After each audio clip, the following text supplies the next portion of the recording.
Bitilo with Mfali Fadera.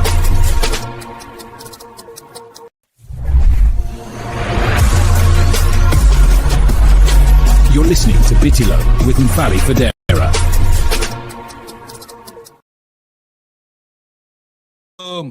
Assalamu alaikum bari lamelalu ngali kontong ngali bismillah na Bitilo kibaro tijang Allah bari malo Mfali Fadera ngali kontong bi February karoti muang anin sabola benyin sa men kono men kanyanda tenel lungo fe atol membe moy kan radio to Gambia banko kan albe moy kan Vibes FM le 106.1 FM men felenting manjay kunda sate kono ba kondalta kak nyamen Bitilo do mbe katapato jibe kala kunda kibaro langa men soto jang ni mo botala mbe kacha sotla kacha fula kacha me alonko abe dendin kolle la men alonko be kerin Gambia banko kan kukumari mba follow we kala menti wala mo kacha me alonko ning Mustapha Darboe wala sotla Mustapha Darboe mu investigative journalist mo le me alonko journalist o memmati aka kolle kiskisi ke kotobo kadinke kono ka kobo aketa moti me alonko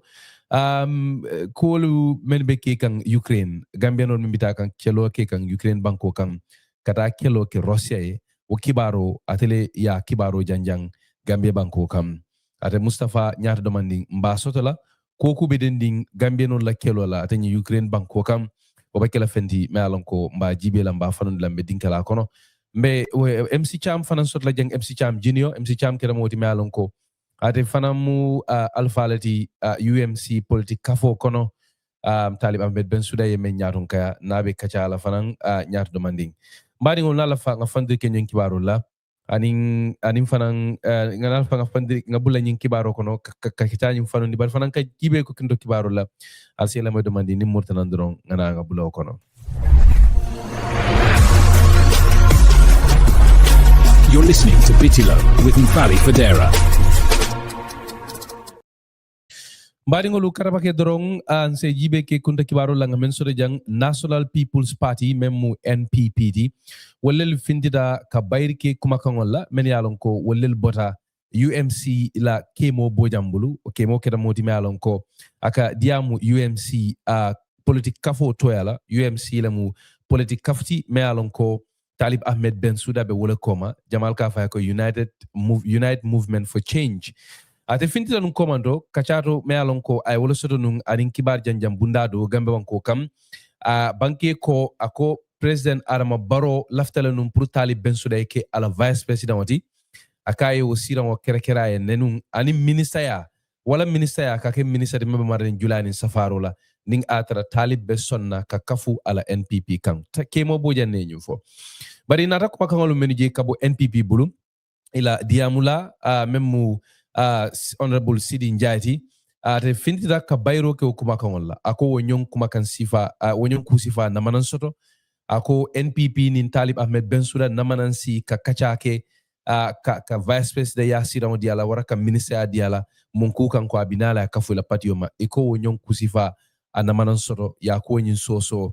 eko ning athara wonyon ku sifa be dunda momo ning NPP tema wara president ning momo tema drum eko jama ka kementi wala mu eka kafolel kafu nyoma mollel kalo akola ya nyatun ka eko nyon mo sifa wara wonyon kafu sifa wara wonyon kusifa na manan soro ya ko nyimbai ka itani je ko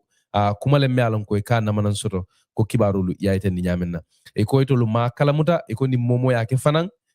eko NPP ma kalamuta president ma kalamuta imam mo bulala ni momo ya ke fanan tumando bato amaria fansun kuleke tumando bato fanan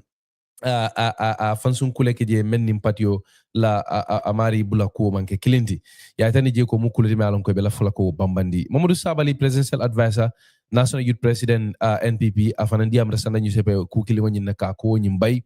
aka manke kuti me alon ka sodata ako politiko kono ako Talib Ahmed Bensouda nala UMC ninku mu safu fanko manke fenti politiko kono gambe banko ka ko mune atina president Adama Barrow be banko president sikala ka lawo bulo ako mu kuleti me alon ka mansoto ñinin kuma ko ngola wollel sata ako ñi mo kili ngollel e kangola la senu dabola falla bangola a findita ka ko ñinta ka soso kene bato ako nin wonyon kuma sifa bato wol bulu molu manyan na ka wollo kuma mota ñinin kuma ko ngolu wala bota Mamadou Sabali bulu mbadi ngolu ngajibe ke kibaro do fana nga men so jam o kita kibarti me alon ko abe dendi menna wole mu Gambia Immigration Department ito lel du yaay tandi ko e manta kaninkela Ahmad Cissé kira moti me alon ko Senegal dingole mati bari ya muta Senegal banko kan ya muta men kan wole mu ko wo jina ko kulungo membo ita fo mo tansabani kono to fata wari sotanu December kono Gambia banko kan ikatele bo kulungo nyin koma tele kulungo nyin wulindi Senegalel ya muta be bulu kono Gambia man sekunda ko imanta akani na kasama na Gambia ka kitindi o tumirolla kibaro la tin je ko kulungo nyim bota gina kajatale December karo dizen sabanin kilimola mo keme fula mo tallulu wallelu ba kononum ya tan je ko biring idunda fanka so kono drum e ko inata boy woledo mo tan sabanin kono to fata mo tan kono to beji hani bi wolbe yemanding mol malong ila ko be larim bulomento mari ngolo ngajibe ke kibar la membe dending presidential candidate dola e kafme ko Ousmane Diop ate ko ate dum mole me alon kala faka ke president ti Gambia banko ka telebe People's Right Party koma ate ko ning abe kafula moma ka coalition ke nin carte finala oppositionolu ako imari be sonnale puruka nyamo menkera taiti ka ke fenti me alon ko iba legalize le Gambia banko kan manam kaso memba akunnato la luala karola ibe sonnala ko bondi nin ko bakoto ngola wolle sara sana nyuse bay ako ata man oppositionolu je ko wol besono la nyokanne ako katu mol men le beso la nyokan wolte kala ka nyo doya kene bato wato wati ako mantara diamu kan nyoye nyinin kuma ko tangolu ay wolle sata te kuma kan wolto aning stana nyuse bay men soto ngajibe ke kibaro do fananna me alon ko be dending kuma kan wolle men bota Mamadou Sabali bulu ko kata kuma kan wolto men alon ko ay wol fontul fon la Bitilo kibaro de stana nyuse bay nyu ala fanam ka bambandiko ata fanan na jiko mo menti wala mu ko banko opposition la ko te sono la nyoka ngete keno la kilinti katum kambe mbaliya men be tema abe larin kene balato so bole be tema nyinin kuma ko tongulu ay wolle sata wo kacar me alon ko na wala so sanda nyu se paye nyungala mbadi olu nga kibaro do fana muta sanda nyu se bul membe dending te nyin Gambian la men yalon ko wolle kata kelo la te nyi Ukraine banko kam masakunda findita yelo dulaita ndi akoto be dinkala kibara kacha kono ni Mustapha be men sotla Mustapha Darboe ko ngafa nyamen anaba jibela mba fanundila mbadi ngolu na al se hakadu domanding ni murtanam ni Mustapha sina dun kacha kono kacha me alon ko wallahi wala abe dendi ngameno la men alon ko wallel be dadun kan keloto membe ke kan Ukraine ni Russia tema atani Ukraine banko kan.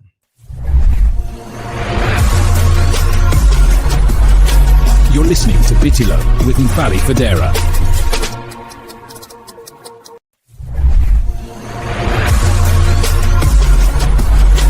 You're listening to Bitilo with Mfali Fadera.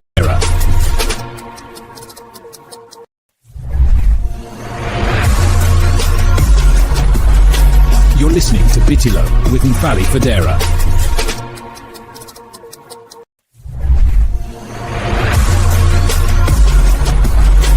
You're listening to Bitilo with Mfali Fadera. Mbari ngolu ngali kontong koteke Bitilo de jangal nal badi malum Mfali Fadera to mbella moy ka radio de Gambia banko kangal be moy kam Vibes FM le 106.1 FM. Bitilo APS International wole bulobeng koma na la fakodo kila Gambia banko kan nyin sunkarin kono alsa akining APS la Gambian company lem Gambian lel tamu to lel ba koma nale kiro ke jal salon ko Gambia fengo albe wole sembento ndikam ko nga fa nyame nga Mustapha soto janne Mustapha Darboe le mu moti membe di Republic koma akira kibata la kiba janjam bundati Gambia banko kam Republic ko nga tan nyame na ye safaro ke nyin Gambia dingol la kola Gambia dingol men yalon ko e beta kan kelola ata nyin Ukraine banko kam Mustapha le mo floti me ya kibaro fintindi andu nyin temmen na fa abe dinka kan ko kono bake ala YouTube channel don sa fale ko al sa nyini ale subscribe je sa jar se bula ko nyi normal bake so sodala Musa fa content tan se woda ngi sodo jam Bitilo ngalo ne wato tebulu membe diala ni ngi ngi sodo nun video la bari anyanya nyama be killing content tan se woda ke sodo jang le kadum kacha kono dorong laftale pour isafo molier mol men yalon ko ibenyin ko keso sodo kan sign ware ba ko kibaro moy kan sign mune fango be caring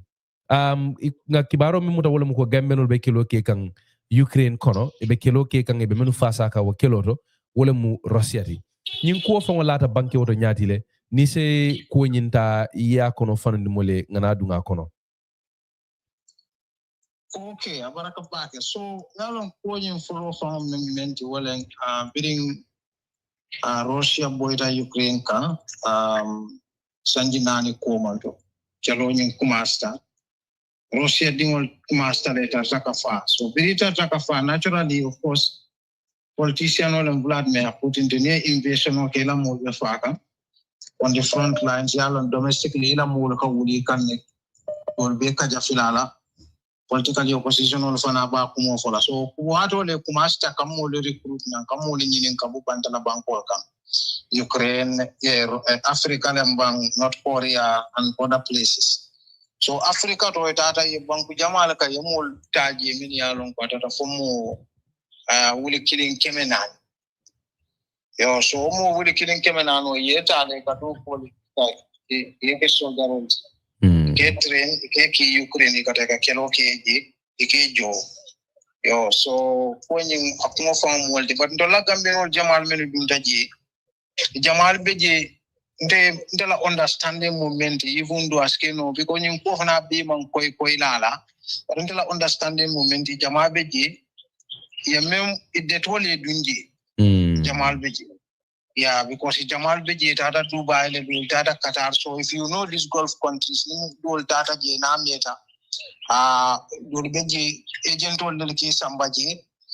Ike promise do wala bari yalon because yalon ni bita Qatar recruitment on company le kamol samba company men yalon job bebul. So agent do le kamol samba ka impression ola itandi la photo le mo recruit kan company le ya 3 months recruit kan company ye. So no well tare buka do pushito. Okay, so do beje wol fana katra contract wala la contract ko expire buka na do pushito. So mo sifalu, you know, and yajele. E won le sifalu recruit shamba esa. Yeah, akumasta wala nyamada. Okay, so ninga atara nge moile Russia e kelo dadi e be kelo ke kan ila mol be fakan of course kelo mol lel kafa so mol men be fakan isulata kawolu molu sendi wol nodo so e manda Russia dingol damala because kaja firo men yalon Vladimir Putin yen kelo so bra kelo nyi wulindi sai mol be fakan alon kelo nan tata la mol be fakan alla banku dingol fana ka wulli ke ko kaja ka mansa kunda kaja fi wala ay ngundi kelo ko na sai felen na banku dingol be fakan men fana la mol be fakan ka wuli kam mai Okay, Mustapha. No, mina wotole anim fanan Gambiano le ke bondi damendo mina wotole demanding bari la fa ke nyinin ka menna Gambiano le dadungo nyin kelo kono ka kelo ke Russia e Ukraine ala ko tembo be nyaadi le fonga lon ne bang Gambiano men nanka mo be je men yalon ko ye wala recruit e be kelo ke ka Russia e Ukraine banko kan do we know? Well, data men finta wala Ukraine na intelligence data men collect. Yeah, the journalist consortium la kafo the continent and impact. Until ya sort of one little bit. Where talu ni woro la itandi, what talu ni woro kono mwani sabafash. Yo, bari nini mol jamal jamte kamem fo wala ngo data man complete. Membe ji asiabata otile musol beji la fon do ko fo. You know, so ikafo enyamen dal membe ji asiabata otile bari in data way mem fenke. 156 so nin ku man sai mo be ba try kan ka fam ko nyim fam ba ke fam min be kiri ngam me demanding na long side so coming ka fam ba ke min be kiri chances are that more minute at recruiter wala siata ba ke san mo talu ni woroti bar mo talu ni woro sabata so ya fole ko ika nyim molu bondi damento adabe wala kono wala mu Dubai di bang ngamre Dubai le Qatar banko kan so bari Qatar is main Qatar Dubai also yes so do we know other places master also bari da banta mol tala Gambia fa because naturally yalo news ka janjan so na le mol bondi Qatar ali dol bondi Dubai wol fanani mol le ka cha so kono jam so mol ka bo Gambia ibe mol recruit kan ka bo Gambia ke samba kara kelola more than men labanta tala 2025 kono don't be on bota Gambia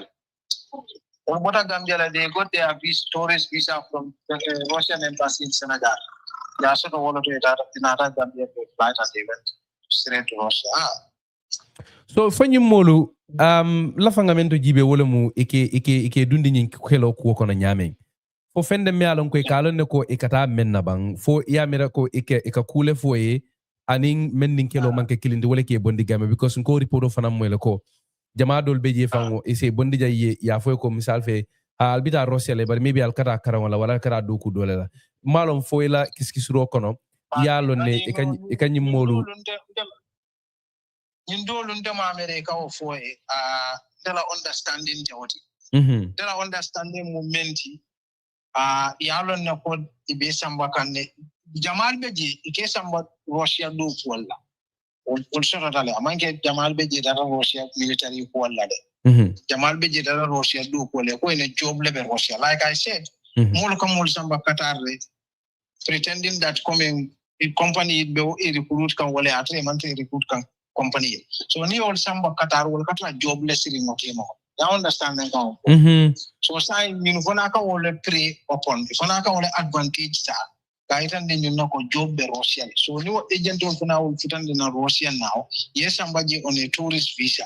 Wala fona for the job fona te wala fona they have lied to them. So say the only opportunity sign member G Urukado Quota can survive as an immigrant may along go if the line of family left to survive military net. So okay, military bejan he joined who will pay you this amount. You know, so say along come to the coming, I come to the Yalan Yindirani, I don't do code over Koneka. Ika hamendin no eka kerindin no kula hanin me along ko ordinarily at so na so wala kita wala te aje wala kita jeda kolea kan ni wala ta mo kan definitely bari Mustapha la fe nyinin kala menna in terms of the recruitment do we know whether for Russian military fango be akwo kono leban comme ni Russia man sekundala sojerul fango la recruital mol men kam moli nyini ke dundi sojer kunda wara from a private military network sol because ngalon ne Wagner fanan wolmu imanke Russian army fangoti bari a private army le mealon ko ini Russia man sakunda ka doko ke so do we know more about menu kan you recruit mo sifa lel mo anin ike waka ke nyame mol men ke inyini taring so private agent all men yalon ko da ini Russian government never do ko because yalon motor military la needs lonna men direct connections to the military so Russian government a frontline human resource needs motor lon no la men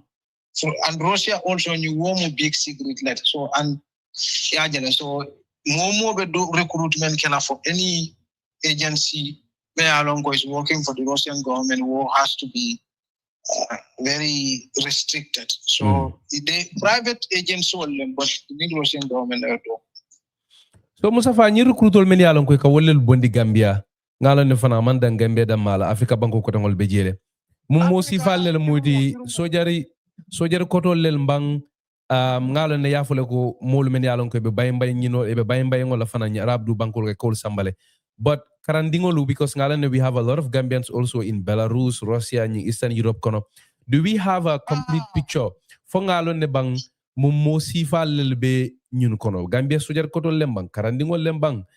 Do we know? Mix wala mo. So dol beje like I said, dol beje mo drive all that direct. You understand? Dol beje mo former soldier state guards, former state guards also must yada ba. Dolbeje mu wala so dolbeje wol mu en kan ko net from comme ordinary migrant worker you know so but migrant worker me along the Gulf country ta mantara kumeka or an ex-soldier me ala be is just doing a security job ala time is not good then at some hefty fenko di wala proposal di wala but even because wolu ila understanding of war and Ukraine member they are different. You understand? So you can never be able to explain. No le come in the dangers. It fahamundi no la wala. So near kodo itan di wala kilo tara kodo la kan because jawi amen bejeto ita would imagine no la because imasuma ya je nyala inara mandi the kandola kono jang Gulf countries one the kandola kono ya jele. Ukraine is one of the coldest places on earth. Okay. in Anama a weapon region, even if you are in the Gambian army, and the Gambian army, the kind of modern warfare I mean the Ukraine Russia team, in Anama experience, in Anama Jeffam, in Anama imagine no. So even prepare for it. So in any circumstances, you film for it, I begin nearly roll at it. But coming near Nilindira, Hamendi Kodola, no? About carrying no Jamal. But if I get you right, did you say former state guard officers? Yes. There are a number of former state guard officers. Come that there are things many are like I said, Coleman Clare for also this turning to look at it thoroughly, copy, GB, copy, a whole farm, keep big Catania, and for Nanka moment from Catamita $56 was evaluated. Or coming former state guard soldiers, former soldiers, Norman migrant workers, different category of model. Mustapha, ngalon ne yaitandile ko coming mo jamalu men beñin ko kono bayin lalel mu men beñin arab bankol kan dula ko tangol to bari fo ngalon ne mune ka ñun susundi ka song kata kelo ke wandi bankuye ngalon ne tumando bara kodo be jele bari I think I have read somewhere fananko Russia ke la hidile ko ni kelo ke ni murtane be banku di ya dile so la fakalon ne ela keskisiro fananko what are some of the incentives wara mun kulel beje ikanyunu lahidi men katina Gambian ulu kata ikapare kata kafa Russia nyin kelo tambe ke ka Ukraine thing. Well, incentive don't namure because ideologically Gambian manke comme musalve kavwa ndol malla fi America la sombita o malla fi Ukraine la sombita nga Ukraine kela no Gambian no my interest wala so interest amen na de wala ke ne men na tan kombe Russian kaito dile na ipen na banku dia sotla be kodo dile na eta de recruit ni be kelola successfully be jola wuli killing wuli fula kemeludo wuli fula kemena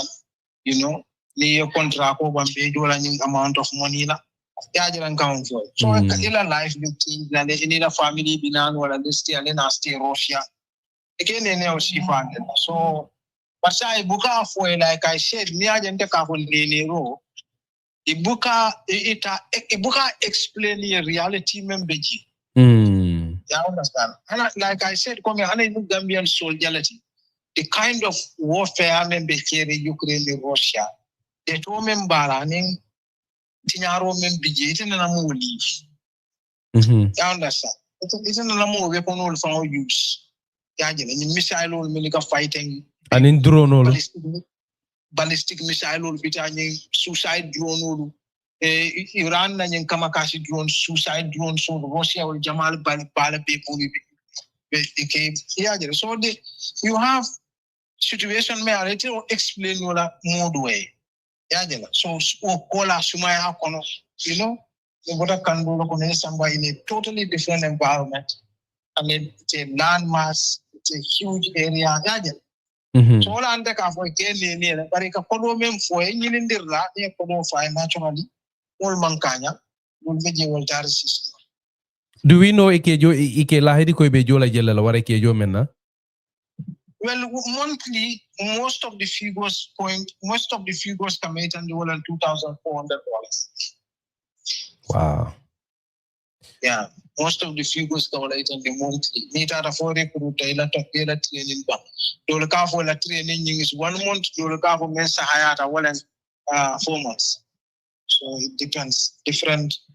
accounts on that. Mustapha, in terms of no, sorry, go ahead. No, go ahead. Lafta fulele in terms of molu menu fata nga kibaro mensodo atolu ye mem findindi ninko atolu mberi public lela anin Gambia man sakunda fanang ye mem for tumando bato hanibi government ko they are still digging into it. Do we know exactly moment nanka mo fata formal long follow? Well, ndoliya men long well like I said, Ukrainian intelligence men access no ya leak to consortium investigative journalism dolfana wala suto. 23 that. But 23 yung kono name le bijeme along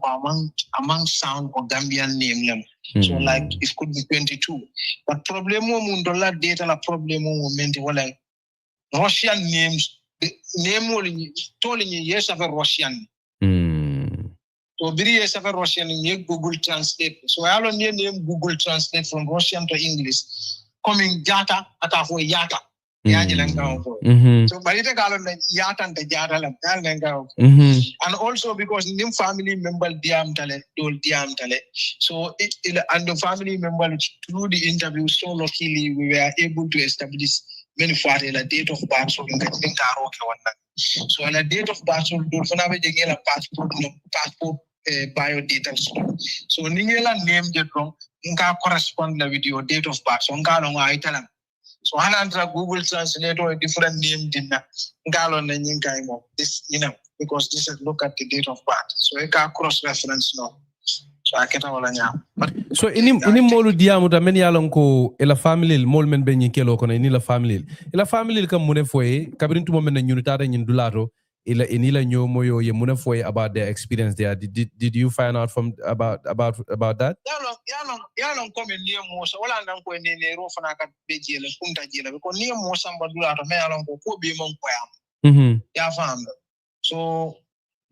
family mang Ibuka Fenjama phone where Jamea, Safa, Bifa Hamundi, or Yundam Konani Membekere. Yana, a column, yes, if a Kello military, the Russian army. Yeah, you understand. But in uniform under Russian army, because when you need to approve military. Yalong come in UK, for example, yet I call the military. They can track Barak Sola Konanim Tempo. In deployment, what was she and Shulat and the Yal deploy. Barumu 5 years. Come in another Gambian army tech. Now look at Barak Sola. You so Barak Sola, I said deploy, no let it deploy, no dependent. Ninga problems so ye deploy nimma problems so to barak so kono bar nyingi ke recruit la pour ye deploy yeta kelo. So that is not like an army. This is a 1-year contract. Family. So but it can make and deny and be into the Russian army. So all fanaka all for a family member, so a family member fanaka all understand. So we need a contract like ordinary Gambian family is used to that. Na Gambian will tata la deal with other UK, get a military or tata US, get a military. So ni ila mo ko entara Russia mo army na maje kunde. Albeta rakacha kana be mele fole ebe tumando ya kita faro ni ko ha kelo be keka. Yaje. Do fa ko nya fa wonde fa na fa wa do nka tra YouTube ki kanting pour ka fa ko be kiri. Yes, sir. Because you can go back and go other stories, other countries, they are talking about their citizens. If I forget about Dingola Kataji, Kakenwaki, Yajel. Puruka Famudo, from here, Kanun de Suo Konaza, de Undila Pola. Information on Mengasula that I'm obvious to know Yajel. So, you know, Fale, Yafa, it will a Katra more little contact. You understand? Lafake, no Lafake Yininga will formula, ni more father. Ko ila family men be Gambia ike contact le ba ni Russian no ibike contact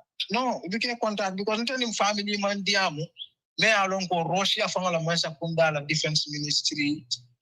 wala foreign ministry le ko ya ko mal dingo tale do ko lan don le afala fa dalo ni normal military ka wala anim fanam fa yefendia mari la memba giso nyabula compensation ka pro fananta ka murundi compensation e kole be o kelande komando alhamdulillah maybe be o kelale kamera man sakunda fana jang nyanta wala pusa ko kam mo ne kam ne fo ha mo me samba e fanga den tata yalo mu kulati men yalo ko umu wonta hakilima ko mot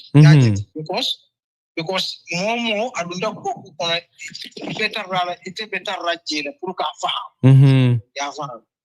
So circumstances be nyame ni momu migrant oti in Qatar ite ma situation no be nyaadi laji o Dubai ite ma situation no be nyaadi laji mo do na taka ko job be Russia la mbatu ngi sambaji atana Russia foto daji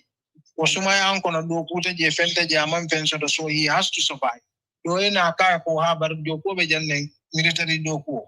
ni me o fomo nena maje kunte bari do military military ko te kada join military ye recruit for war. Ya para yes ambassador. It would drive body yet for 1 month or for 4 months. Yet I not to know the Kamakasi to know the Juma. It was survive more. Abe koleala. So what era faults? So bankol many year recruit wala nyanda responsibility chala. And you for na family yes on at least more men fare to murundi wala na. But de to me ye dunda kono ye bondi wakono because nyin do beje fata musu dindi mere wala yo lel tijak. Do beje dindi mere 9 months old babies. Ina responsibility them kawol bondi wadde to kono biko etela wala wala. So Gambia man sakunda fana enda wala itandi dena mol ka bo ha man sakunda na do kwento mu kuma kunda malet man sakunda do wala what yes bar kabri nyin ko kera man no ka fana kabri nyin ko kera mari e mo fura murni nan folode no because kuma jamala fanga ka foje dolu some European organization dolu ka of course will bias and but European Investigative Journalism Organization dolu report kala ko ka body fanga dolu beje ke janile no puru kane murundina you know foi ma mo finga fanga mu defendi ka resisting fanga tidina la wato do you know what story findina la you know even some people many ale murutuna Ghana those stories if I recount kan akoy blood or booby trap ifutataji ako kate move ateta booby trap woni ko comme yella nyala la ye bomol ke je la fara nyor la kono ja fata nyor la kono pour ate set off then ni explosion be jaay ki ate fa to letam yeah so ika wasi va je sai so ndole nyanta molu nyo akilman la dro molu nyo kasha by society be wala nya wala na kata banko hakilo different yaajal so mol men hakilo warta menti wala kallo duli hakilo warta menti so masakunda fana la do ko so that's the thing Mustapha ngala wato te bulum be nyin tari andila le bari la fake nyin ka menna Gambia masakunda ye muna fo nyin ko to follow iba ko kis kan bang fo ni Russia masakunda be diam kan bang nyim mol men yalon ko wollel be fata nyin keloro wara be nyin keloro fo masakunda be wolu badi ngolu kacha are they offering any support to the families men yalon ko nyine wollel to koma you know are they doing anything ka Gambianul ma ko men be nyin kelo kono tumando ba repart ila faka boje ka murna what has the government been saying about this issue me yalon ko le kele yalo nyinga kedalo akakela ko baku ko masakunda man duno men la mole kan duno wala kan murna ta kan bari mo be fe suntu ko la masakunda so aka wala nyama so ñun ndeni menu diamta ibota kala mane so fana ba do man tama kan be ko tala Russia fana mo friendiste man government je president so men fanga bondi man Russia to vo so they are careful also pour badi ini Russia la badi ya kanatinya bari se même fana sulata même fana le bulo ko na pour ñun na family lié ise fana so ko do ya fonye moy assurance dinna I mean, I would say an assurance because na mari bekaja kan is a Gambian diplomat kaitan din na po ila ejanta compensate na mende be osto la inshallah. Well, ufana ba wala nyinin kande yaja. So we wala fonya insha a fonya nyameng aji ko osto je. Ko Russia be okenal. Russian government be okenal. So gaje fana ba tama kan so ba yalo man sakunda anin diplomacy ka Kenya men anin tolo ka Kenya men ko de kilin. Yeah, Alan tell stories. Yeah, so but I man sakunda to look ko Kenya ma buga kilin. But if na bota kalamala I think that if na ba tama kan. Mustapha, in terms of Gambia lualu unda luali munefo about Gambian lu kata keleke banku kota ye wandi kelo la. So among criminalized young because for example in countries like South Africa it's illegal. So in countries like South Africa it became mercenary to fighting a foreign war because also South Africa was affected by South Africa was situations even in South Africa affected. Yeah, South African former apartheid soldier Tata Kakelo Dula Jamal Dog, including Sierra Leone and other places. So after that, South Africa was criminalized. The citizens in order to fight as mercenaries in other wars. So, but it's not illegal. It's a contract job, a military job, any other country. Yeah, so here, Muruna, I mean, no story sort of what about now on the meet. Gambian will be in Sierra Leone, Nigeria. Ani Biafra wo Gambian wala ken wakaje Liberia, Charles Taylor, Nayamal, Libya, Nayama, Gaddafi, Inayama. So Gambian all that and Kukutante. Mustapha Abaraka Bake, thank you very much. Mbadi ngolatul membe njibe kalbella moy kang nim Mustapha Darboe, investigative journalist, memo the publisher of the Republic, matelebe the Republic investigative platform koma Mustapha fango be nyin ko keso noma kanne aba dango bondi kanen sa fale ko alsebula noma Facebook ani YouTube esaje ku jamal membe den ninkola nalbulta noma odo alba keso sutla Mustapha nyinin kar labango membe mbulu namane bula so lafta mellon na wole mu fo Gambianolu ning Africanolu men yalon ko lebita kan kelo ke kan ni Ukraine kelo do e be kelo ke kan Russia da male bam fo be kelo ke kan fanna bele abelari nyaadi le because if I can fanna bele because even don't have more evidence to follow but no testimonial from people many yalo tamata jima fonda kaitan de ka big ba ke kan fanna bele ba don fana kari lai organizational men kan many yalo e kai leak soul soto ya jele my interest Ukraine side la baka because ya jele ko Ukraine Russia la boita so mol man tra ninkumu ha ibe diring mol man kolea Russia kan ibe kolea Ukraine nak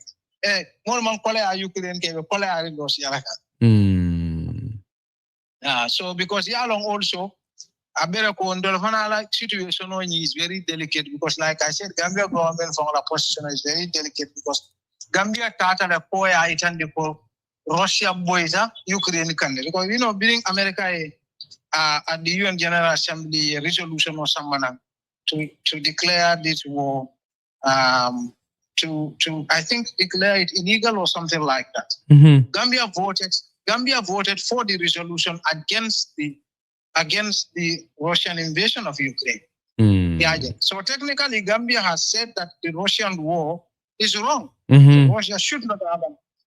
which is also a traditional position Gambia would take in any war situation. Gambia tend to side with the underdogs. So but situation of it, I mean, but Mila Banku Dingo Panata Bunata throw blow on a poison low fee. Then now Nata swap on a bidding I'll say Tonya for you. It's crazy. This is really crazy. Mojamal El Benjibe Kang, a lot of them they are reacting to the story in real time on YouTube and Facebook. Mojamal Beje Ibela Kumakang Lutonya Ndikang, nga Jamal Soda Jamenu ko yitul fongo molu lonne, men yalon ko wolelu tata kelo laje. Nga mo soda jam Facebook ka fa Halifax Alex. Atako atako molo ne membora welingara membe chelo la o dinkirado je Zach so fana benjibe kam Facebook atako babuk ay molo ne ay mari fon to fala nda banta mari to fala programme do jang bara mari to sa fela akay wolon ne ako mari fon dindin terredi ako munu sajinolity in the Gambia Armed Forces. This is incredible. The fact that Gambian soldier lel fon bitaka ndenga amel fon ko coming nanying bay la lel mu men bitaka man get disatal today man. They are not serving. They are former soldiers. Yalo malbe jemen yalo yela 5-year contract hold bang mandra do ko wala nde wolle londa. So man desire long economic. That may also be there because like I said, you list on them abela profile all long, but they menu long man get desire there. Yeah, somebody's also saying, I think this is Langbai. Ako, they mislead them to sign 1 year, and after the end of the contract, they are not allowed to leave. Is that consistent with your finding? There are some of them, they are currently having issues leaving. But they don't deny them leaving. Because I'm following the story of one person who is currently living with somebody.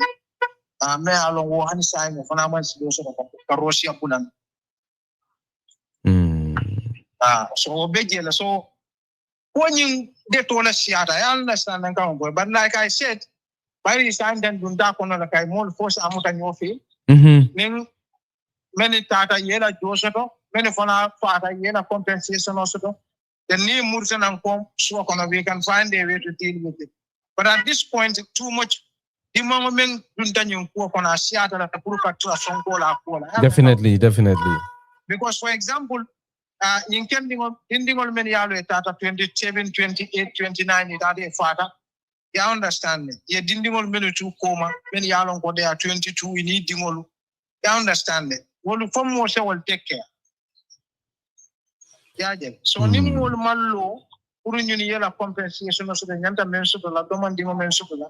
say wo o tiñaro bina la banko be la kan because it's like we are going to be having broken homes definitely Mustapha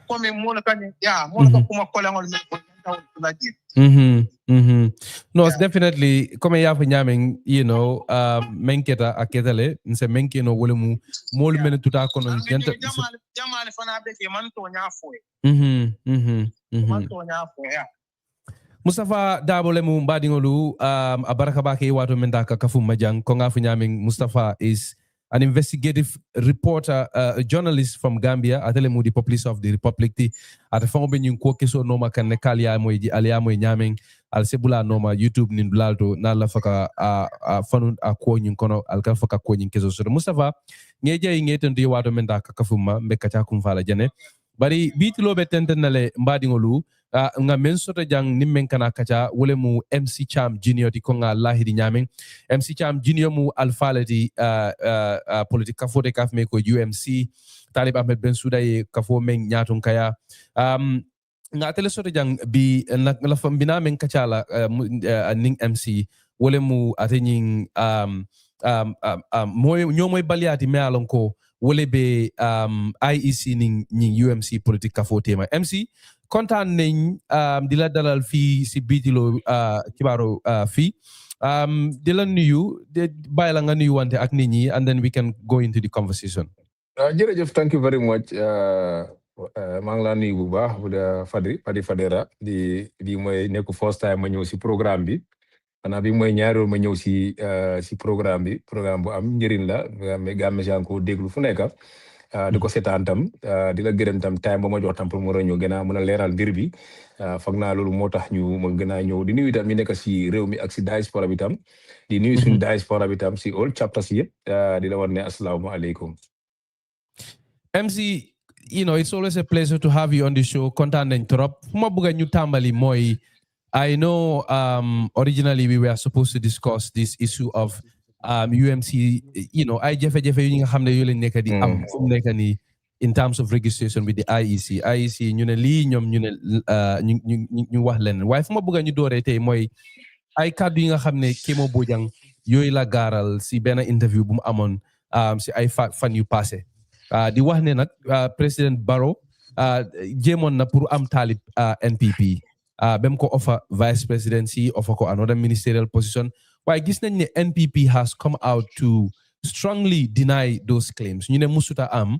ñoom président Barrow yëgul ko NPP yëguñ ko ebaluñ kenn pour mu def ko daha wax bi daal basically I don't know what is your reaction to that pour ñu commencer. Am nga ko xam Kémo ñu xam ne Kémo waxam da be set Kémo no ku dee bàyyi xelam la lu mu wax rek am na fu mu ko teg lu Kémo wax nii nekku Kémo moo ko njëkkee wax mais ben sura wax na ko ay yoon wax na ko si lot of interview xam ne am na ko ne offer nañ ko vice president. This is going to be the first time to say that he was offered vice presidency. Well, offer na no de ko first time he follow lo interview mais ben sura rek because yaaga na di ko wax yaaga di wax ne offer nañ ko vice president offer nañ ko minister pare man waxtaan na ko man sax pare loolu digal xam nga lu gay feel to understand lu da time bu ñoom MPP génnun time bu maire wax loolu ñu dinaay ko ne ko loolu nekku dégg amut musun la offer waaye mbaa ba léegi waaye naaw lu moo tax bu ma respond to MPP press release bi wala la wax man lu tax ñu toog ba léegi because Kémo nekku first time wax ko mais wax na ko waxat ko wax na ko kër faatu sax fu ko Kémo waxee noonu mais wax na ko foofu tam boobu mën naa mee ñoo anoon sax si interview boobu maa ko gunjee woon so waxoon na loolu ne offer nañ ko vice president offer nañ ko ministre position si yooyu yëpp xam nga yàgg na di ko wax pare NP musuñ génn wax ne loolu amut so waaye léegi ñu ma toog ba léegi war a génn di ko deny so wax naa loolu xam nga lu gaay feel to understand. You're also saying that the mayor told you that. wax na la ko yow. wax na ma ko waaw. ne offer nañ ko loolu man wax na ma ko. offer vice presidency bi. waaw loolu yàgg na loolu lu nekkul lu ees la lu yàgg la woon bu nga xam ne offer nañ ko loolu man toog naa moom wax ma ko peut-être xam nga lu gaay feel to understand tam even bu mayor bàyyee UDP ñaata state minister ñoo reach out to mayor pour waxtaan am fu mu ñu bokk NPP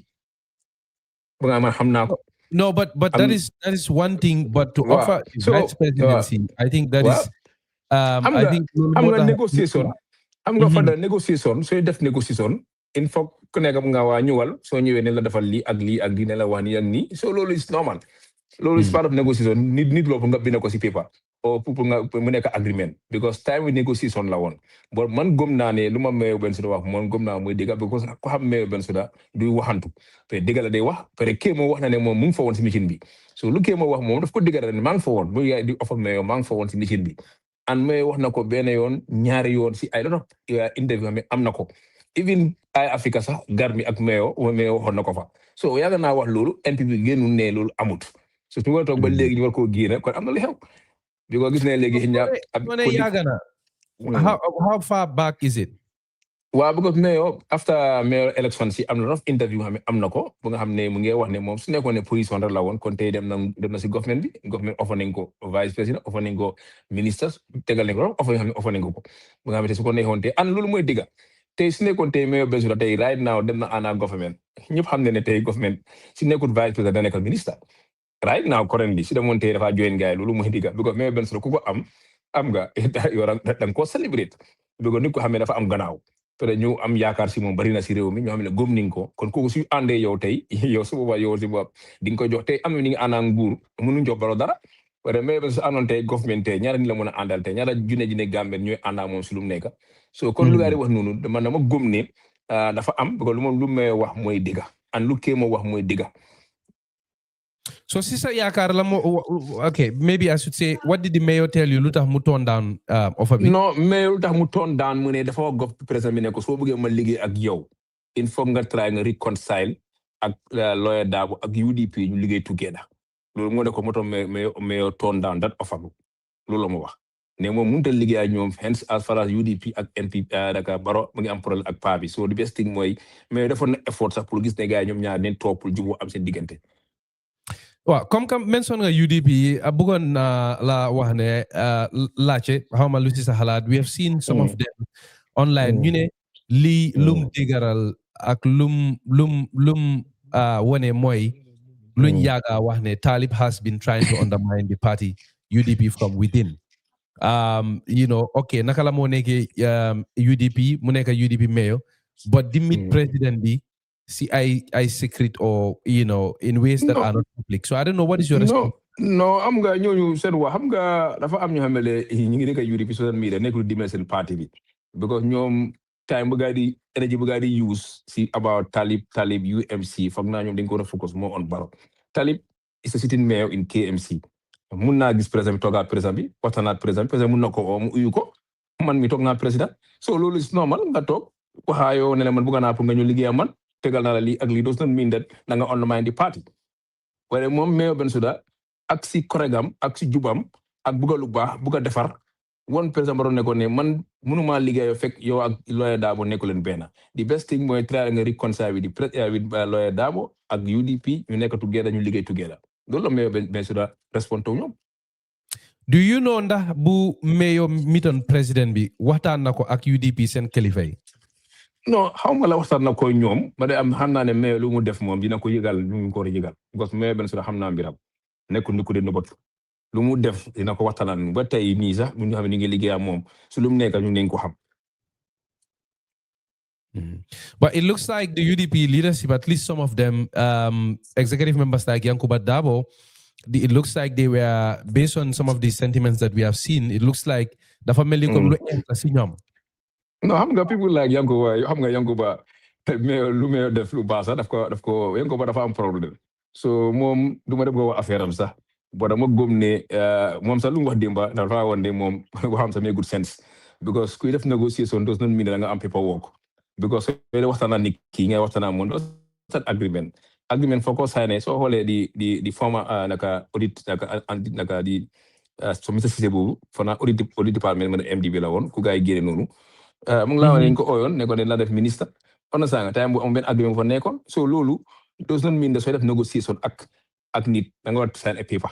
mun ngaa nekk di waxtaan naa moom mu wala offre ne pare naa pour nga def li ngeen waxtaan man d'accord ma li ak li nga continuer so len d'accord dal agreement di do ñew and political appointments yu bari si adna bi no do rek ben people wo fa day am lu fa day am moy faabal agreement wa day am rek ñewal ñu liggéey ma jox la place bi nga ñew mu jox la place bi so mom su waxam wa après Yankuba kañ la ñew si executive committee bi yagut because so baye hel last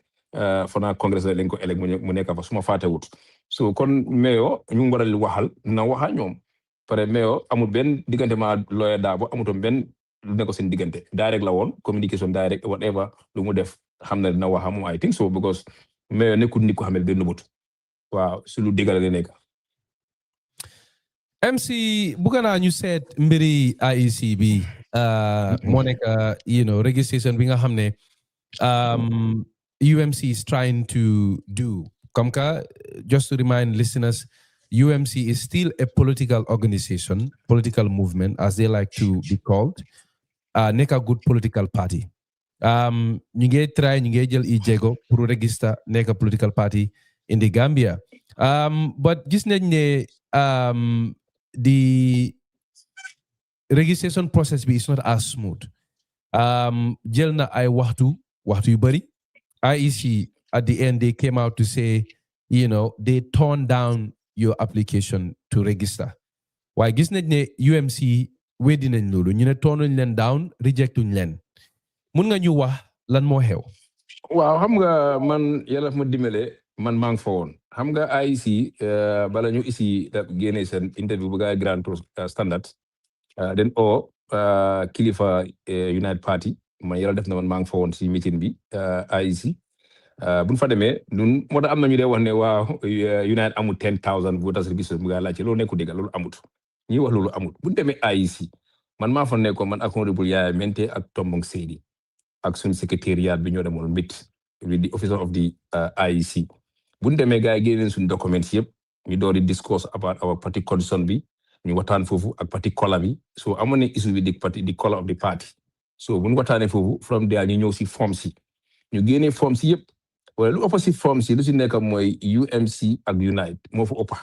si form bi at the IEC so bu gars yi génnee UMC bi dem na almost 3,000 yu nga xam ne is about UMC moo fa nekk so ñëwee si regional administrative area itam comme like KMC Banjul so ñu form si lu gars yi lu si ëpp ni ngi feel KMC and war a nekk KM so war a nekk KM so demee Banjul tam mu ngi am problème boobu tam West Coast the same thing LRR URR problème bu li am so IEC bu gars yi xoolee suñu documents yëpp ñu gis ne loolu fa bari so suñu papers yi 3,000 la gars yi reject ne lii yëpp c'est about UMC Unite moo fa nekk so gars yi ne waaw ñu dem back so ne UMC ak Unite just to clarify waaw so dañ gis ne comme waaw xaaral ma dimbali la waaw xam nga bu ñëwee dañu laaj what is the name of your party ñu ne suñu name of the party mooy United Party so ñu ne why we have a lot of UMC here and UMC is United Movement for Change so why we have two names so automatically loolu ñu ne leen loolu gars yi ne waa comme bi they have to reject it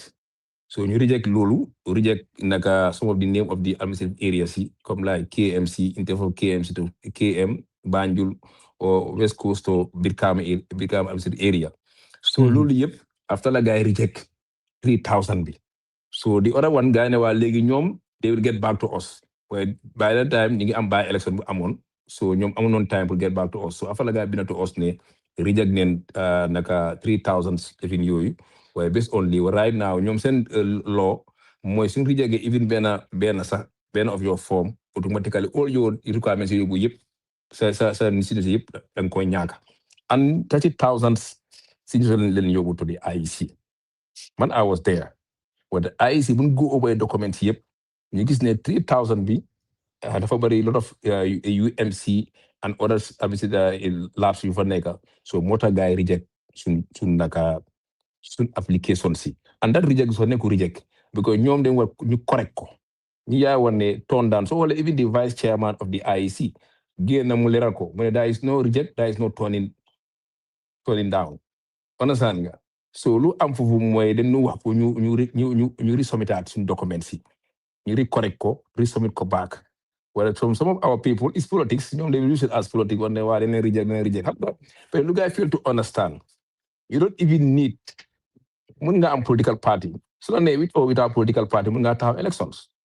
Loolu happened. President Barrow 2016 bu mu dem IEC demul ak party. He was an independent candidate. Suñu néewu fii neighbor country bi in Senegal President Diomaye Faye Pastef dañ ko dissolve dafa taw independent. The president of Guinea Conakry Doumbouya independent candidate la win. So with or without political party mun nga contest elections and mun nga win because I'm not 2016 in Gambia and gom ne right now soon def nañ project demand back to the people and listen def ñu dimbali as a movement or as a party because right now ni ngay dem to compound house to house right now ba mo don call sama le ma nga jógee Banjul so ni ngay dem house to house despite ni ngay fill forms ni ngay gëna campagne tam ni gëna may mo kam ni campagne ni ngay waxtana wa Gambians tam daf ñu gëna dimbali ñu gëna liggéey ci wéri koor bi bon adivide lu gëna am solo moy Gambians ci respond nañ bu baax ñu bari def reach out nañ ñu call nañ ñu leen suñu photos card ba ngeen ka ñu feel within 1 week du ko amé ci aman ninko so lu sante yalla la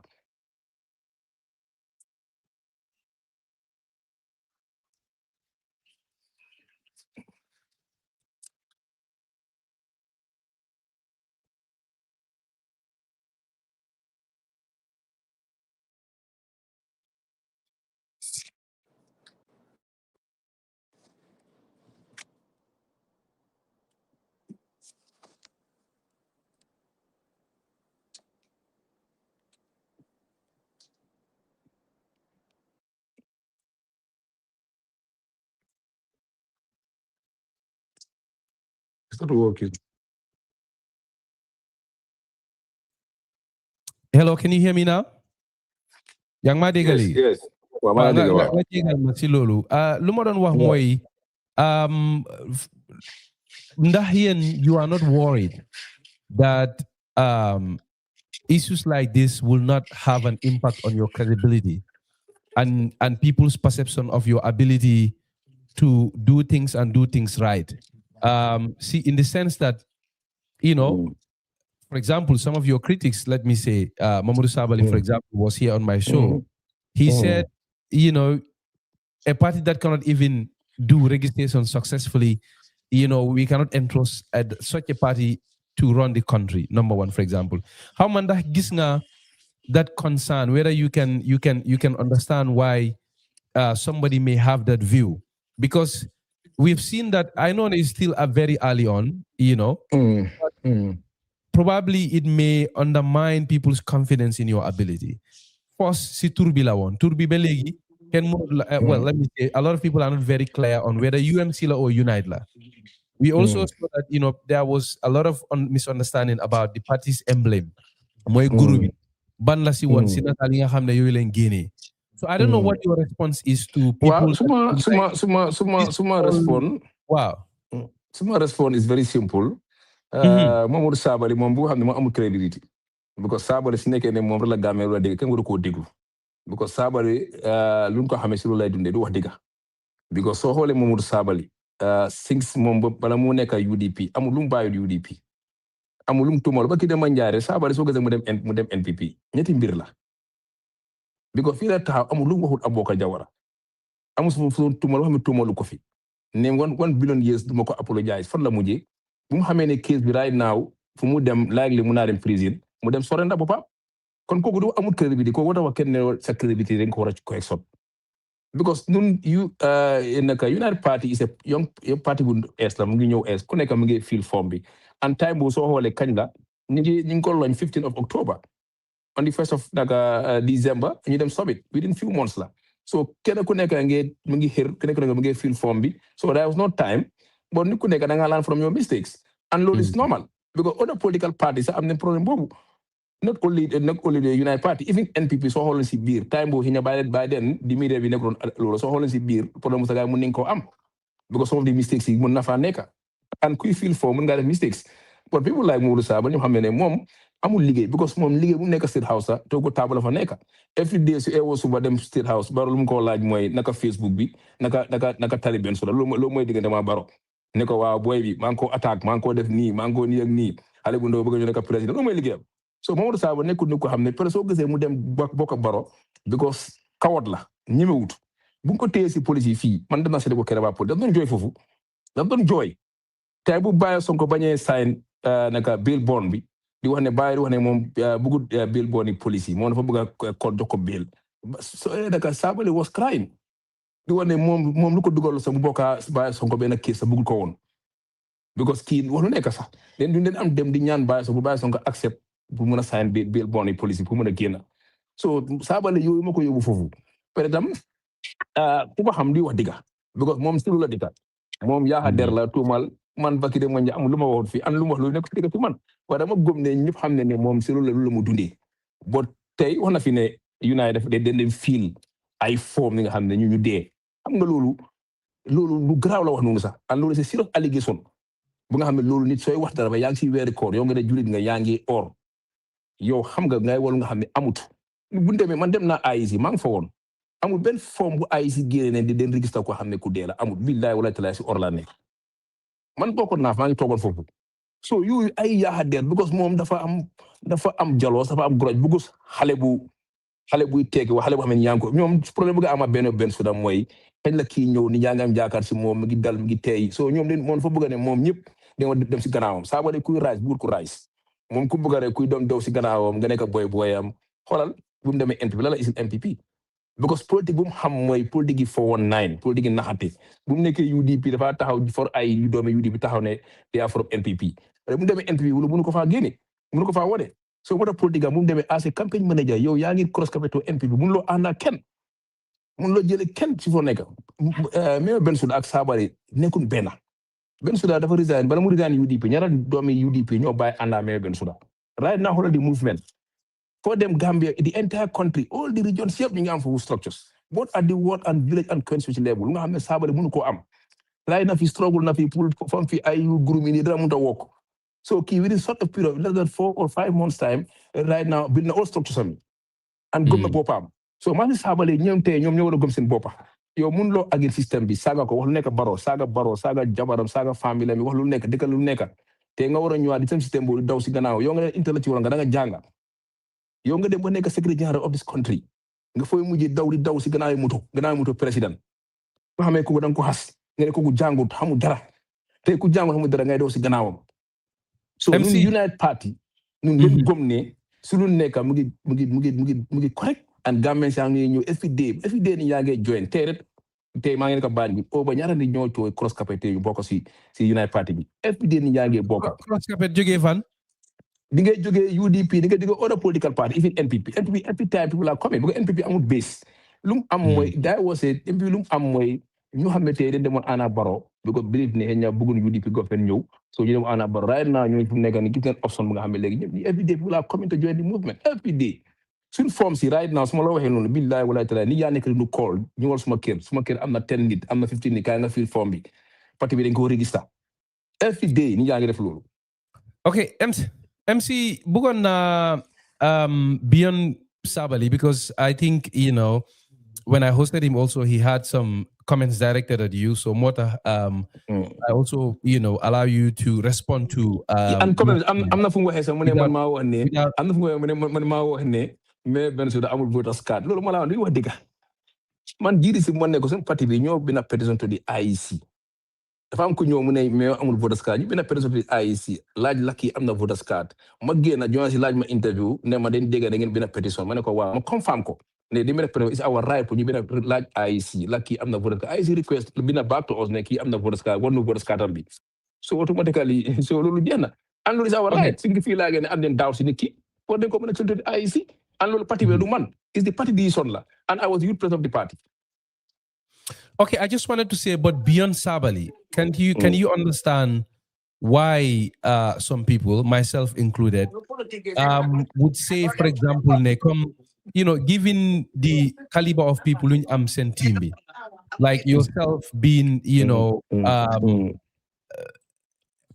I don't want to say a veteran in politics, but you are very... I'm a veteran. I'm a veteran in politics. I'm now 20 years in politics now. You are very, very experienced. Yes. Wow. Sabally visa man ma ko ne bay bina Facebook bi ngay def audio because audio bi ngay def mu mëna aga man ma ko lolu ne ko bina ni dula may fo buga ega so man veteran politician la Sabally bi mo Sabally bi because man we are very by then we are very close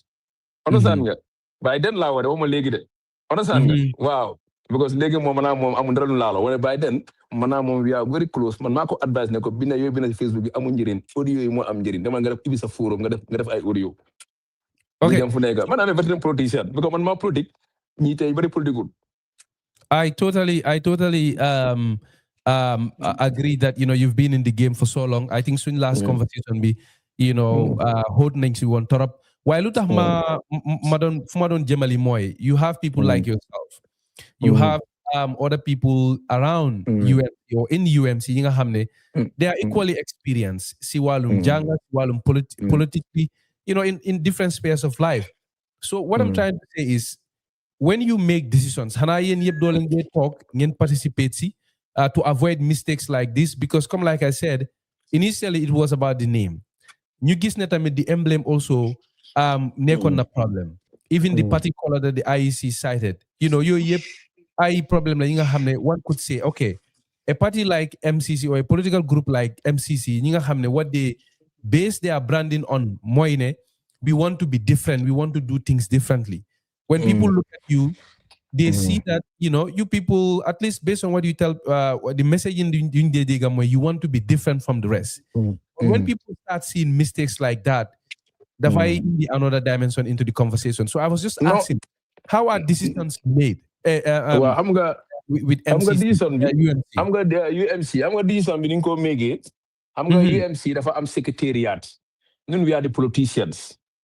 Wow, they am some secretariat office, they am some political bureaus. We are all politicians in the political bureaus. So this fill of the forms in nekon sun onda. Am nga ñam ñom lañ ko assign ñom ñu doon def liggéey bi.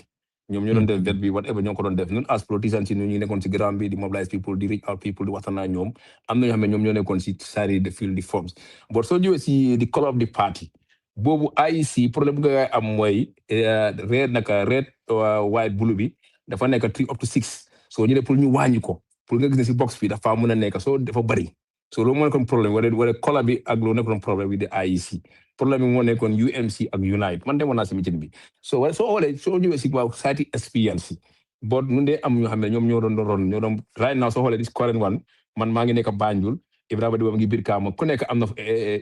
Karafa mu ngi nekk North Bank ku nekk mu ngi am fu mu nekk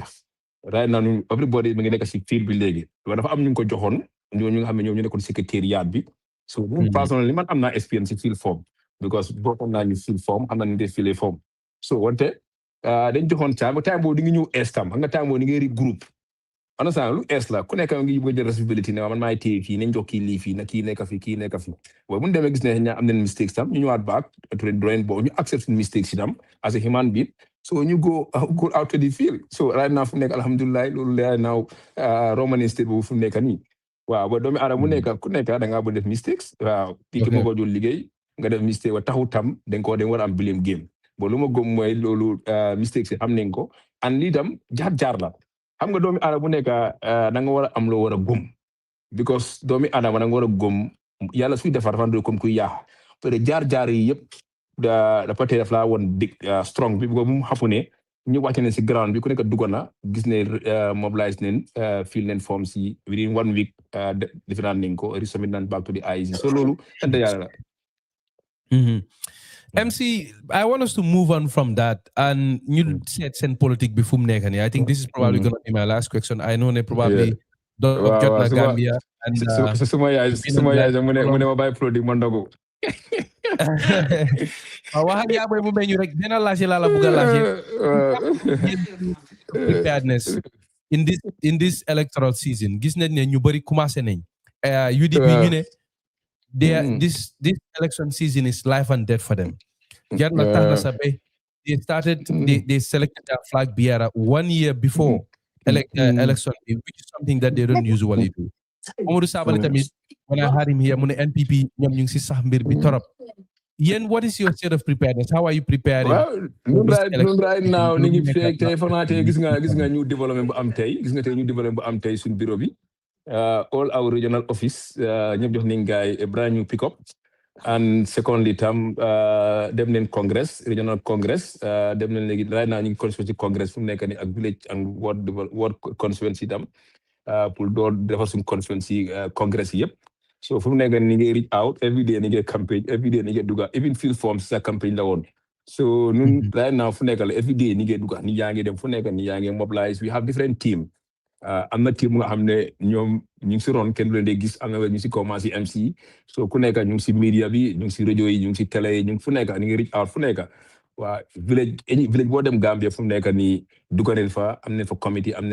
nañ fa constituency ak regional committee so ni ngay liggéey bu baax and ni ngay reach out to the people ni ngay campaign so am nañ yaakaar ne 2026 moom Barrow is out. Wow. So gars NPP ñoom ñoo nekk di yuuxu nii am nga ñoom reality bi li xew si ground bi ak lu nekk si mbir nekkul benn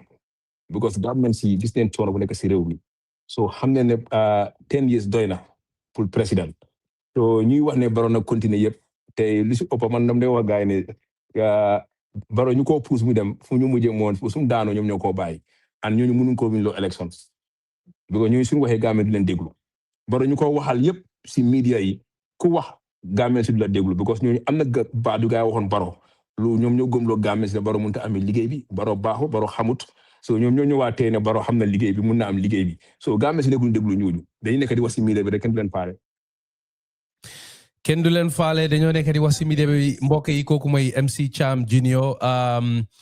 prominent member of the UMC Unite Movement for Change di la nuyu di la sargal si waxtu bi nga xam ne loolu nga jël di ñu join fii tey Bitilo fii la ñooy amal waxtaan bi rek di la wax ne jërëjëf thank you very much indeed. Thank you MC. Mbadi ngolu mbe kumfaro kela na Bitilo kibaro jane anal badi malum falli fadera ko nga fanyaming MC Cham Junior aning Mustapha Darboe investigative journalist with the Republic nga woler soto njam la lafta drong wati al se muruno nying kacha kanne nal tata YouTube ale Bitilo jibe Bitilo falli fadera albe na channel jelale al se nying kacha jise kan jibe nole ka kacha albe jibe nying kacha fulol min yalon ko nga woler soto with Mustapha Darboe aning MC Cham Junior Mustapha Darboe kon alialo nyamen nala kacha be dendu menna wala mu nyin keloti me alon ko gambenol be dadum ka wala ko nata nyi Ukraine banko kam betenten na kanyin kota ka kono fanundi mbe kato fanan kelale ka diamu Gambia dingol le men yalon ko wolel be je kelola je nyin temben na wara ibadin sutum wara teri mol men yalon ko yelong ka je ko de nga bula ko keso no makada mo bondi mbadi ngol alama tilo to diala alama be tan kala katani karato la wassalam ala baraka bake thank you.